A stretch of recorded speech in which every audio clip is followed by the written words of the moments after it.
राज्यातील बहुचर्चित असणाऱ्या माढा लोकसभा मतदारसंघासाठी आज मतदान प्रक्रिया सुरू होती आणि आत्ता आपण अकलूज येथील यशवंतनगर या मतदान केंद्रावर आहोत।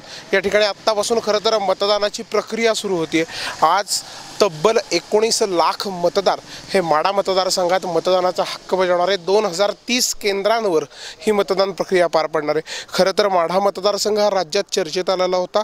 धैर्यशील मोहिते पाटील आणि भाजप उमेदवार रणजितसिंह नाईक निंबाळकर यांच्यात प्रमुख लढतींमधून हा खरं तर मतदारसंघ पुढे येतोय आणि हीच लढत राज्यात लक्षवेधी ठरते।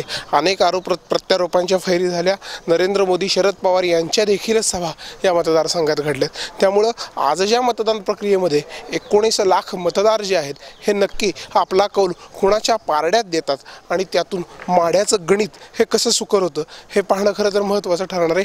आज खरं तर जी मतदान केंद्र आहेत यामध्ये 16 मतदान केंद्र ही अतिसंवेदनशील म्हणून घोषित करण्यात आलेली आहेत आणि याच मतदान केंद्रावर आता मतदान प्रक्रिया खरं तर ही सुरू होताना दिसते। संपूर्णपणे शांततेत मतदान व्हावे यासाठी निवडणूक आयोगातर्फे सर्व खबरदारीच्या उपाययोजना करण्यात आल्या आहेत। वाढत्या उन्हाची तीव्रता लक्षात घेता संपूर्ण मतदान केंद्राबाहेर मंडप व्यवस्था, सेल्फी पॉईंट असे वेगवेगळे प्रयोग हे खरं तर निवडणूक आयोगाकडून करण्यात येतील। मतदारांना प्रोत्साहन देण्यासाठीचे अनेक प्रयोग आणि उपक्रम हे आता निवडणूक आयोगातर्फे इथे राबवले जात आहेत। संकेत कुलकर्णी, जय महाराष्ट्र, अकलूज माढा।